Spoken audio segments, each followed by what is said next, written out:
നമ്മളായിട്ട് ആരുടെ ജീവിതത്തിലും ഒരു പ്രതികൂല സാഹചര്യം സൃഷ്ടിക്കരുത്. എല്ലാവരോടും കരുണയോടുകൂടെ പെരുമാറണം. നിങ്ങളുടെ ശത്രുക്കളോടും നിങ്ങളെ ബുദ്ധിമുട്ടിപ്പിക്കുന്നവരോടും അല്ല ഞാൻ പറയുന്നത്. പക്ഷെ ഒരു കുടുംബം സമൂഹത്തിൽ ഒറ്റപ്പെടാൻ ക്രിസ്ത്യാനി അനുവദിക്കാൻ പാടില്ല. ക്രിസ്തുവിൻ്റെ ആശയം അതല്ല. ഒരു വ്യക്തി സമൂഹത്തിൽ ഒറ്റപ്പെടാൻ ക്രിസ്തുവിനെ അറിയുന്നവൻ അനുവദിക്കാൻ പാടില്ല. ക്രിസ്തുവിൻ്റെ ആശയം അതല്ല. ഏറ്റവും മാറ്റി നിർത്തപ്പെട്ടവരിൽ നിന്നും ശിഷ്യന്മാരെ സ്വീകരിച്ചൊരു കർത്താവാണ് നമുക്കുള്ളത്. നിങ്ങളുടെ ആ ഭാഗത്തെ ഏറ്റവും ദരിദ്രമായ കുടുംബത്തെ നമുക്ക് പരിചയം ഉണ്ടായിരിക്കണം. നമ്മളെ കൊണ്ട് പറ്റാവുന്ന രീതിയിൽ അവരെ സപ്പോർട്ട് ചെയ്യാനുള്ള കടമ നമുക്കുണ്ട്. ഞാൻ ദൈവത്തോട് ചോദിച്ചു, ഈ ഒരുപാട് പേർക്ക് നീ ഒരുപാട് നന്മ കൊടുക്കുന്നു, ഒരുപാട് പേർക്ക് നീ ദാരിദ്ര്യം കൊടുക്കുന്നു, ഇതെങ്ങനെ മാച്ചായി പോകും? ഈ ഉള്ളവനിൽ നിന്നും ഉള്ളവനെ പ്രചോദിപ്പിക്കാനേ കർത്താവിന് പറ്റൂ.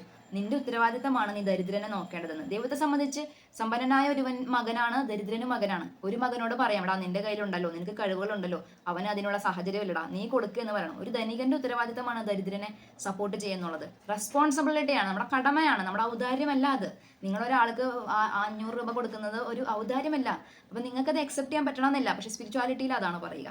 സത്യസന്ധമായി ഞാൻ പറയാം, ദൈവം അതാണ് പറയുക. നിങ്ങളുടെ കടമയാണ് ഇല്ലാത്തവന് കൊടുക്കുക. അതിനുവേണ്ടിയാണ് ദൈവം നിങ്ങൾക്ക് തന്നിട്ടുള്ളത്.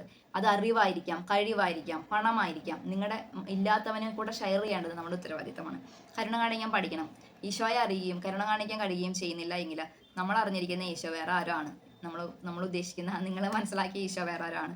എന്നെ കണ്ടുമുട്ടുന്ന എല്ലാ മനുഷ്യരും കരുണ എന്നിൽ നിന്നും ഒഴുകണം. എന്നെ കണ്ടുമുട്ടുന്ന എല്ലാ മനുഷ്യരും എന്നിൽ നിന്നും സ്നേഹം അനുഭവിക്കണം. ഞാൻ ആരെയും മുറിപ്പെടുത്താതിരിക്കാൻ ശ്രമിക്കണം. ഞാൻ പറഞ്ഞല്ലോ, നമ്മളല്ലാതെ ശല്യം ചെയ്യുന്നവരൊന്നും ഞാനും ഓടി മാറുന്ന ഒരാളാണ്. കാരണം എനിക്ക് അവരെ മാനേജ് ചെയ്യാൻ പറ്റും തോന്നുന്നില്ല. പക്ഷെ എൻ്റെ കരുണയ്ക്ക് വേണ്ടി ഒരു കുടുംബം ഞാനായിരിക്കുന്ന സമൂഹത്തിലുണ്ടെങ്കിൽ, എൻ്റെ കൺസിഡറേഷന് വേണ്ടി, ഞാൻ വാല്യൂ ചെയ്യുന്നതിന് വേണ്ടി, എൻ്റെ സ്നേഹത്തിന് വേണ്ടി, അല്ലെങ്കിൽ ഞാനൊന്ന് ഇപ്പം ഞാനൊക്കെ ഡിപ്രഷനിലിരുന്ന സമയത്ത് എന്നെ ഇങ്ങനെ ഒരാൾ നോക്കി ചിരിച്ചത് തന്നെ എന്നെ കൺസിഡർ ചെയ്തു. എനിക്ക് പിന്നെ ഒരാഴ്ച കാലത്തേക്ക് എനിക്ക് വേറെ ഒരു ഡോപ്പമിൻ്റെയും ഹാപ്പി ഹോർമോണിൻ്റെ ആവശ്യമില്ല. ഒരൊറ്റ ചിരി മതിയായിരുന്നു. നിങ്ങൾക്ക് ഒരുപാട് പേരെ സൗഖ്യപ്പെടുത്താൻ കഴിയും, നിങ്ങൾക്ക് ഒരുപാട് പേരെ ശക്തിപ്പെടുത്താൻ കഴിയും, ഒരുപാട് പേരെ സുഖപ്പെടുത്തി അവരെ നല്ലൊരു ജീവിതത്തിലേക്ക് കൊണ്ടുവരാൻ കഴിയും. സോ കരുണയുള്ളവരായിരിക്കാം. ദൈവം നിങ്ങളെ അനുഗ്രഹിക്കട്ടെ.